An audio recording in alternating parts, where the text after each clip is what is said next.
ज़ैगल prepaid के बारे में। कंपनी ने चौथी तिमाही में काफ़ी मजबूत नतीजे पेश किए। मुनाफा 2.5 गुना से ज़्यादा बढ़ा, वहीं आमदनी में भी 47% की ग्रोथ देखने को मिली है। हालांकि मार्जिन थोड़ा सब्ड्यूड थे। आगे क्या रास्ता बनता और नतीजों को कैसे एक्सप्लेन करता मैनेजमेंट, इस पर हम बातचीत करेंगे। हमारे साथ बातचीत करने के लिए जुड़ रहे हैं कंपनी के एमडी CEO अविनाश गोटखिंडी। अविनाश जी, बहुत बहुत स्वागत है आपका CNBC आवाज़ पर। नंबर काफ़ी धन्यवाद नीरज जी, काफ़ी इंटरेस्टिंग और शानदार नंबर आपने पेश किया, लेकिन थोड़ा मार्जिन डविश था। क्या रीज़न था इसका? नीरज जी, देखिए जो ये क्षेत्र है स्पेंड मैनेजमेंट का, इसमें बहुत ज्यादा ग्रोथ की अपॉर्चुनिटी है और उस अपॉर्चुनिटी को हम टैप इन कर रहे हैं। तो जैसे आप ग्रोथ देख रहे हैं और हमने ये साल की गाइडेंस दी थी 40% की ग्रोथ की, 40 से 50 हमने वो गाइडेंस मीट करी है। एबिटा, एडजस्टेड एबिटा का भी हमने जो गाइडेंस दिया था वो 11 से 13% का गाइडेंस दिया था, वो गाइडेंस भी हमने मीट करी है। तो उसकी वजह से भी हम बहुत संतुष्ट हैं और ये हमारा बेस्ट ईयर रहा है पैट के हिसाब से, एबिटा के हिसाब से, रेवेन्यू के हिसाब से बेस्ट क्वार्टर भी रहा है एवर। तो मार्जिन ओवरऑल जो है थोड़ा कम आया है क्योंकि हमने ग्रोथ पे फोकस करा है। ये तो सही बात है कि एबिटा, पैट और ये सब आपकी हिस्ट्री के सबसे बेस्ट क्वार्टर आपने इस बार पेश किए हैं, नो डाउट अबाउट इट। और आपने गाइडेंस भी दिया है कि नेक्स्ट 2 ईयर्स में 2 टाइम्स रेवेन्यू। यस, बिल्कुल डबल होंगी। What are the triggers? देखिए, ये साल ये हम देख रहे हैं, हमने गाइडेंस दिया है 45 to 55% ये साल के लिए और 2 साल में टोटल डबल होंगे।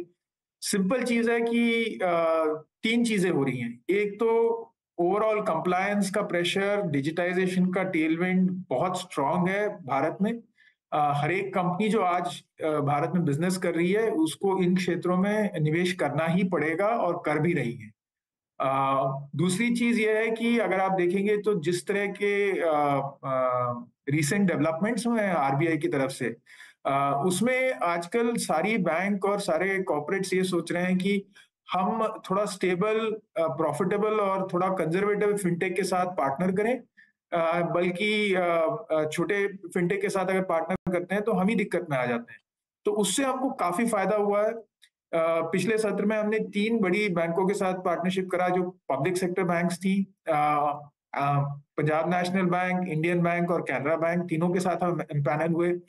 और एक्सिस बैंक के साथ हमने पार्टनरशिप करी है। एक्सिस बैंक का पार्टनरशिप जो है क्रेडिट कार्ड के लिए भी है, फॉरेक्स कार्ड्स के लिए भी है। तो हमारे लिए जो टेलविंड्स जो कहा जाता है वो बहुत स्ट्रांग बनती हुई आ रही है ज़ैगल के लिए। और तीसरी चीज ये है कि हमारा जो नेटवर्क इफेक्ट्स हैं वो भी बहुत स्ट्रांगली हो रहा है। और क्रॉस सेल भी हम देख रहे हैं कि काफी बढ़ रहा है। आपका जो प्रोडक्ट है जोयर, सबसे ज़्यादा रेवेन्यू कंट्रीब्यूशन उसी से आ रहा है। उस पर मुझे थोड़ी सी जानकारी और चाहिए, वो कैसा करा। और दूसरा फिर मुझे आप बताइएगा जो वीज़ा का कंट्रीब्यूशन है। हाँ जी, हाँ जी। तो जोयर देखिए हमारा अकाउंट्स पेबल प्लेटफॉर्म है। हर एक कंपनियां अगर आप देखेंगे तो उनको कुछ ना कुछ तो पेमेंट करनी ही होती है। ये पे आउट्स होती हैं वेंडरों के लिए, ये पे आउट्स होती हैं बाकी आपके जो खर्चे होते हैं, जैसे ब्रांच है, ब्रांच में खर्चे हैं, जो लॉन्ग टेल पेमेंट्स कहा जाता है उनको। तो जोयर में हमने बहुत हालांकि रेवेन्यू क्लॉक करना पिछले साल ही शुरू करा, तो वो जीरो उसका कंट्रीब्यूशन था उससे पहले साल। और ये एक साल में ही हमारा 30% का कंट्रीब्यूशन आ रहा है जोयर से। और आने वाले साल में भी हम उम्मीद रखते हैं कि काफी ही पेस पकड़ेगा। जोयर ऑलरेडी काफी पेस पकड़ चुका है क्योंकि ये जो नीड है वो सभी की नीड है। हर एक कंपनी में ये नीड है कि भाई मैं अपने खर्चे जो हैं पहले तो समझ सकूं कि खर्चे कहाँ हो रहे हैं, फिर उनको थोड़ा कंट्रोल कर सकूं।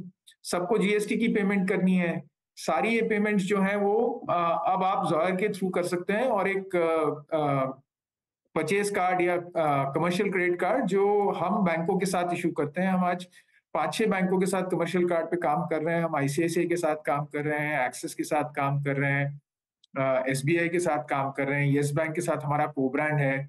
तो इन बैंकों के साथ जब हम काम कर रहे हैं तो हमारे पास काफी अपॉर्चुनिटी मिल जाती है कि हम एक कॉर्पोरेट में अगर एक बैंक के थ्रू क्रेडिट कार्ड लिमिट थोड़ी कम आती है, प्लेटफॉर्म हमारा ही है, हम एक तरह का सिंडिकेशन कर पाते हैं कि 2-3 बैंकों से हम लिमिट मुहैया कराते हैं इस कॉर्पोरेट के लिए, और वही डैशबोर्ड है, वही ऐप है, आपका experience as a corporate same होता है। आप मल्टीपल बैंक्स का कार्ड यूज करके आपको जो नीड है आपकी सेटिस्फाई हो जाती है। ओके। अच्छा, एक चीज़ ये बताइए, ये ईसॉप का बर्डन अभी भी है या अब धीरे-धीरे रिड्यूस होके खत्म हो रहा है? देखिए, इस सत्र में तो एकदम नेगेटिव ना के बराबर था, नेगेटिव था एक्चुअली, माइनस 80 लैक्स था। तो आने वाले साल में भी हमने जो गाइडेंस दी है अब तक जो ईसॉप इश्यू किए हैं, पूरे साल भर में वो कुछ 8 करोड़ के करीब होने की उम्मीद है। ओके।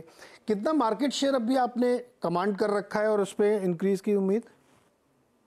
हाँ जी, मार्केट शेयर तो अभी हमारा काफ़ी स्ट्रॉन्ग है। जो लास्ट असेसमेंट हुई थी हमारे आईपीओ के वक़्त, वो था तकरीबन 16%, उससे काफ़ी बढ़ चुका है मार्केट शेयर। और आने वाले सालों में, आने वाले महीनों में हम देख रहे हैं कि मार्केट शेयर निरंतर बढ़ता ही जा रहा है हमारा। तो अभी कितना है? 16% अगर आईपीओ के समय था तो करंटली? देखिए, हमारे अनुमान से तकरीबन 25% है, पर हमारे पास कोई मतलब इंडिपेंडेंट सोर्स नहीं है उसको वेरीफाई करने के लिए, तो हमने अभी उसके बारे में कोई रिपोर्ट जारी नहीं करी है, बट हमारे हिसाब से तकरीबन 25%। अच्छा, एक एक चीज़ मैं देख रहा था कि आपके नतीजों में आपके एक्सपेंसेस भी खूब बढ़े हैं, तो डेफिनेटली आप उसको एक्सपेंड कर तो बढ़ ही रहे होंगे। क्या कोई तरीका ऐसा है कि और ज़्यादा टेक्नोलॉजी को यूज़ करके इसको रिड्यूस किया जा सके? ये जी, टेक्नोलॉजी को तो हम बहुत ज़्यादा महत्व देते हैं, और उसपे काफ़ी हमने तवज्जो भी दिया है कि कैसे एक्सपेंसेस को हम थोड़ा कंट्रोल कर सकें। पर अगर आप सोचिए, हमने जब आईपीओ करा था, आईपीओ का उद्देश्य क्या था? आईपीओ का उद्देश्य था कि हम मार्केट से पैसा उठाएँ और उस पैसे को कंपनी में निवेश करें और उससे ग्रोथ मिले, कंपनी बड़ी हो, और वही हम कर रहे हैं। तो प्रॉफिटेबल ग्रोथ है, जो भी हम खर्चा कर रहे हैं उससे हमको रेवेन्यूज़ आ रही हैं और प्रॉफिटेबल ग्रोथ है। और हम यही कोशिश कर रहे हैं कि जितना मार्केट शेयर कैप्चर कर सकें आने वाले सालों में वो कर लें। ऑपरेटिंग लेवरेज जो है वो आराम से इस सास फिनटेक टाइप बिज़नेस में किक इन होती ही है, और हम जानते हैं कि वो आज नहीं तो कल होने वाला है।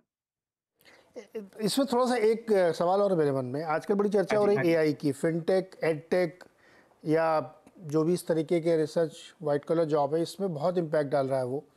आप लोग इसको कैसे देख रहे हैं एक, और इसके इस्तेमाल से आपको क्या बेनिफिट हो सकते हैं अगर आप इसको चाहते हैं तो? बहुत बहुत बढ़िया सवाल पूछा नीरज जी। एआई देखिए एक ऐसी चीज़ है जो हमारे हिसाब से जैसे बिजली है या इंटरनेट है, हुँ। इस टाइप की टेक्नोलॉजी है। ये आने वाले सालों में हर जगह, हर एक घर में, हर एक कंपनी में, हर जगह पे ये निरंतर ही प्रयोग में आएगी। और वैसे देखा जाए तो एक्चुअली ये टेक्नोलॉजी कंपनी में ऑलरेडी हो रहा है, हम भी इसका इस्तेमाल कर रहे हैं। हमने हाल-फिलहाल में हमारा एक चैटबॉट भी लॉन्च किया, उसको उसका नाम हमने रखा है Raz bot, with a Z, Z for Zagel, तो राज़ आप समझती ही हैं, और वो बॉट है। तो आपको सारे जो आपके राज़ जो आप जानना चाहते हैं, उनका जवाब वो दे देती है। और बड़ा अच्छा रिस्पॉन्स आया है हमको इसका। ये फुल्ली एआई ड्रिवन है, इसमें कोई ह्यूमन इंटरवेंशन नहीं है, कोई पीछे बैठा हुआ नहीं है। और हम ऐसे कई सारे प्रयोग कर रहे हैं, हाइपर पर्सनलाइजेशन की तरफ हो गया, या आपका जो यूजर एक्सपीरियंस है उसको एनहांस करने के लिए हो गया। बहुत जगहों पे हम इसका प्रयोग कर रहे हैं और रिजल्ट काफी अच्छे आते हैं। इसमें मतलब यही है कि आप कितने अच्छे से इसको इस्तेमाल कर पाते हैं, जी। वही आपका डिफरेंशिएटर रहेगा। ओके, अविनाश जी, बहुत-बहुत शुक्रिया। थैंक यू सो मच और best wishes for the new financial year. आपके नतीजे शानदार थे, बहुत ही बढ़िया, हिस्टोरिकली बेस्ट क्वार्टर गया आपके लिए। होपफुली नेक्स्ट क्वार्टर को आप इसको बीट करेंगे, राइट? ज़रूर, ज़रूर कोशिश करेंगे। हालाँकि फर्स्ट 2 क्वार्टर्स हमारे हमेशा H1 जो होता है वो थोड़ा 40% रहता है, H2 जो होता है हमारा 60% रहता है। बट नहीं, कोशिश मैं आपको कोशिश हेज जारी नहीं है करने नीरज जी। दूँगा, आपको करना पड़ेगा Q1 में भी। चलिए, thank you so much sir हमारे साथ चलिए, जुड़ने के चलिए। लिए। धन्यवाद, धन्यवाद। तो ज़ैगल प्रीपेड बहुत अच्छे नंबर कंपनी ने पेश किए और एक्सपैंड भी करते हुए जा रहे हैं आगे। एआई का इस्तेमाल भी काफ़ी फ़ायदेमंद हो सकता है। लेकिन आज